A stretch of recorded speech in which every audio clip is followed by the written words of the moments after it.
Hi there, welcome to Sunflower Country Cooking. My name is Mary, and today I'm going to be showing you how to make this fantastic pepperoni pasta.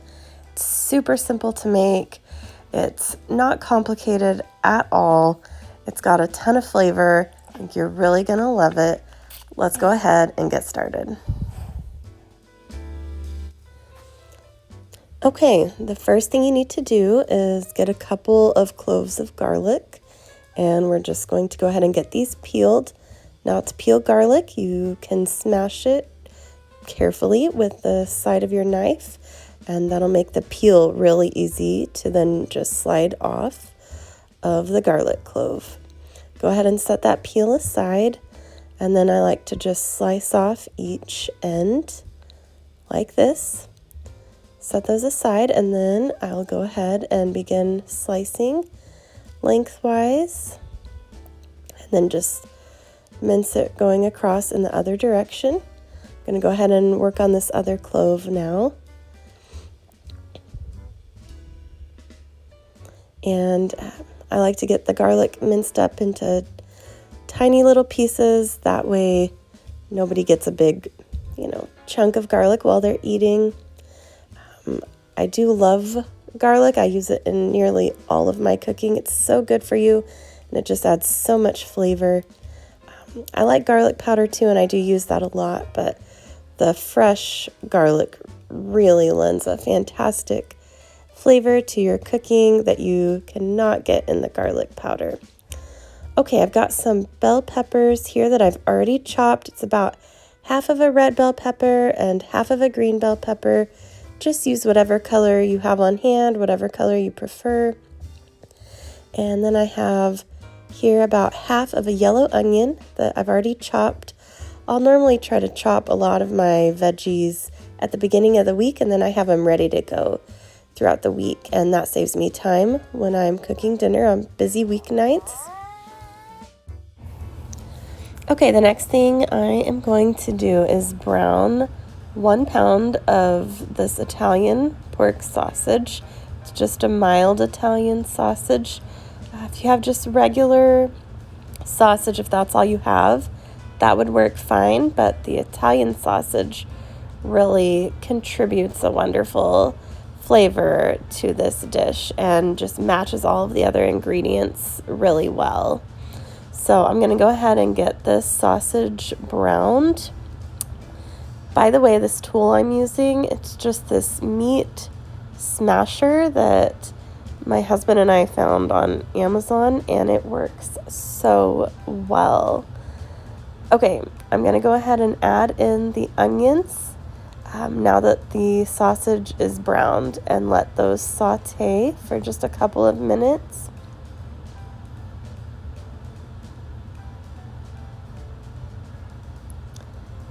Adding the garlic next. Give it a stir.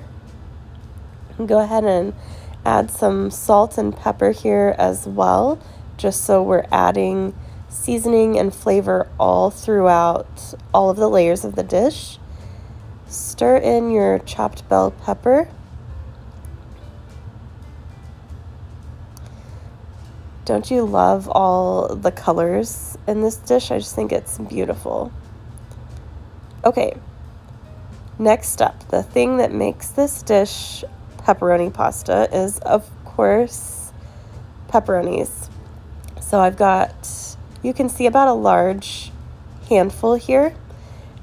It's not an exact amount. Don't worry too much about an exact amount, but a large handful will work well. And I'm going to go ahead and cut these pepperonis into into fourths. Really just bite-sized pieces is what you're going for here.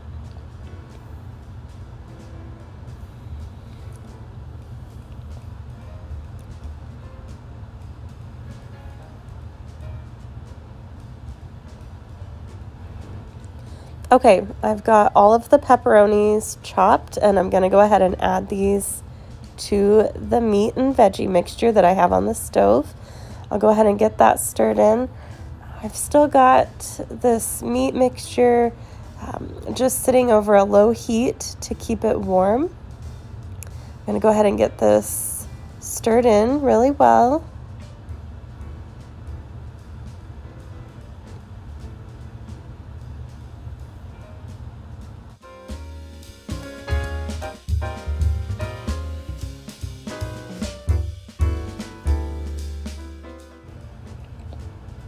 Okay, go ahead and pour in a jar of marinara sauce. Just whatever brand you normally buy will work great here.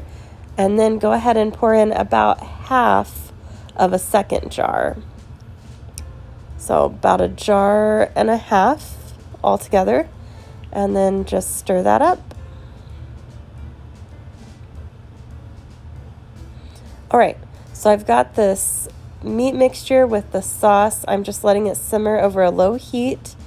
And next thing you're going to do is add half a stick, so about 4 tablespoons of unsalted butter. And that's just going to really kick up the flavor of this sauce, make it even more wonderful. 2 main things you can do if you're trying to add flavor to a dish are always going to be to add butter or add salt. Those things are going to really enhance all of the other flavors and ingredients that you're using in your cooking. Okay, I've got 1 16-ounce box of bow tie pasta that I've already boiled. I cooked it according to the package directions, and then I drained it. And so now I'm adding that pasta into the sauce mixture, and I'm just going to gently stir it in until it's well combined.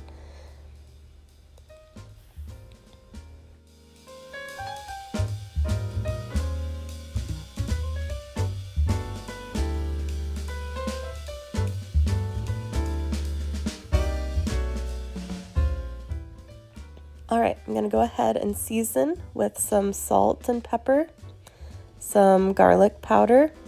Again, don't be too concerned with exact amounts.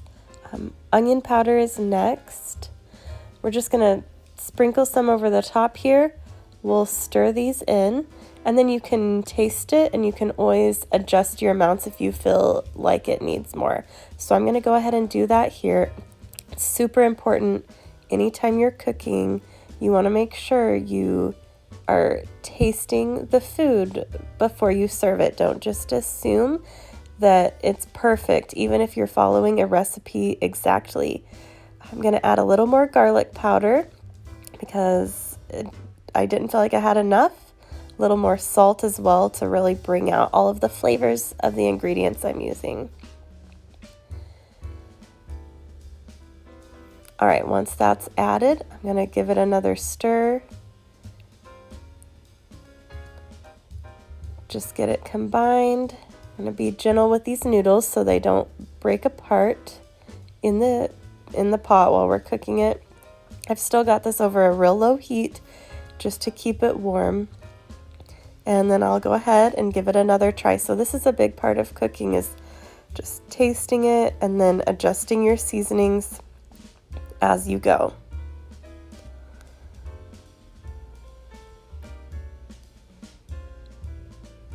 All right, a little more salt.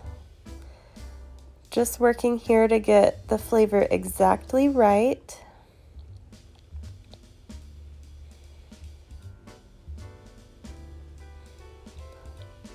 All right, this is tasting really good now. I'm happy with the flavor.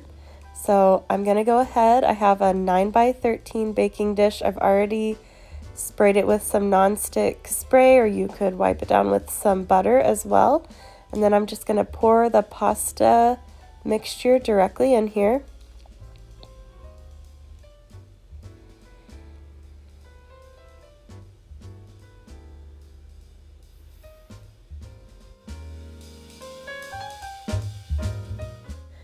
All right.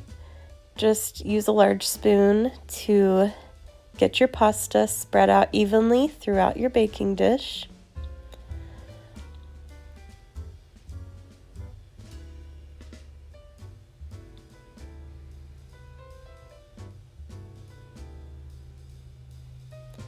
Okay, next step, I'm going to add some shredded mozzarella cheese. Now, if you're in a hurry and you're trying to make a quick meal, you do not have to go through these steps of putting this in the baking dish and baking it. We've already tasted it. The seasoning is wonderful, and you can serve your pasta as is, just basically as a one-pot pasta dish. But if you really want to take this dish to the next level, put it in the baking dish, add the cheese, and we're going to go ahead and bake it, and that's going to really let all of these flavors meld together, and it's going to be amazing. I'm going to go ahead and place this uncovered in a 350-degree oven. Everything's already heated up as far as the pasta, the meat's cooked through. So I just baked this long enough to get the cheese just melted, about 10 to 15 minutes. Here it is. This is the finished product. You can see the cheese is melted over the top. I'm going to go ahead and serve myself a piece, and that way I can show you what this looks like. Oh my goodness. So fantastic. Baking this in the oven, like I said, is just going to give it an extra chance to really get those flavors to come together. Of course, then we also have the addition of the melted cheese on top, which gives a wonderful added bonus. All right, here it is. You can see the pasta, you can see the pepperonis, the cheese, the peppers. Looks so fantastic. Can't wait to have some. I'm going to go ahead and give it a try. So good. The acid from the tomato sauce matches so well with the saltiness of the pepperonis. It's got that little bit of a kick from the pepperonis and the sausage. So good. This is a dish you could serve your family as well as guests. Thank you so much for joining me today. Let me know in the comments if you give this dish a try and what you think about it. Please like the video if you liked it, and go ahead and subscribe. I post new cooking videos every week with tips and inspiration. Hope you have a wonderful day. Bye-bye.